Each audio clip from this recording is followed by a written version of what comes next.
ED. ഉദ്യോഗസ്ഥൻ പ്രതിയായ vigilance കേസിൽ 3 പ്രതികൾക്കും ഉപാധികളോടെ ജാമ്യം. പ്രതികൾ അടുത്ത 7 ദിവസം അന്വേഷണ സംഘത്തിന് മുന്നിൽ ഹാജരാകണം. പരാതിക്കാരൻ അനീഷ് ബാബുവിനെതിരായ കേസുമായി ബന്ധപ്പെട്ട വിശദാംശങ്ങൾ തേടി ഇ.ഡിക്ക് വിജിലൻസ് കത്തു നൽകി. കേസിലെ 2 മുതൽ 4 വരെ പ്രതികളായ തമ്മന സ്വദേശി Wilson, Mukesh Murali, chartered accountant Ranjith Warrier എന്നിവർക്കാണ് മൂവാറ്റുപുഴ വിജിലൻസ് കോടതി ജാമ്യം അനുവദിച്ചത്. പ്രതികളെ വിജിലൻസ് വീണ്ടും കസ്റ്റഡിയിൽ ആവശ്യപ്പെട്ടെങ്കിലും കോടതി അംഗീകരിച്ചില്ല.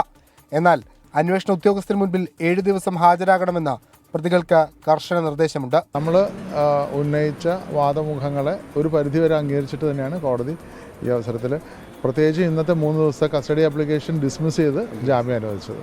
അപ്പം അറസ്റ്റ് ചെയ്ത രീതി നിർബന്ധപൂർവ്വം പാലിക്കേണ്ട മാനദണ്ഡങ്ങൾ പാലിച്ചില്ല എന്ന് കോടതി കണ്ടിട്ടുണ്ട്.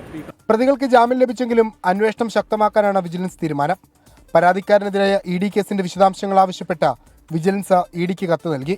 വിജിലൻസ് കേസിന്റെ എഫ്ഐആർ ഇ.ഡിയും ആവശ്യപ്പെട്ടിട്ടുണ്ട്. കേസിലെ 1-ാം പ്രതി ഇ.ഡി. ഉദ്യോഗസ്ഥനായ ശേഖർ കുമാറിനെ ഇതുവരെ വിളിപ്പിച്ചിട്ടില്ല.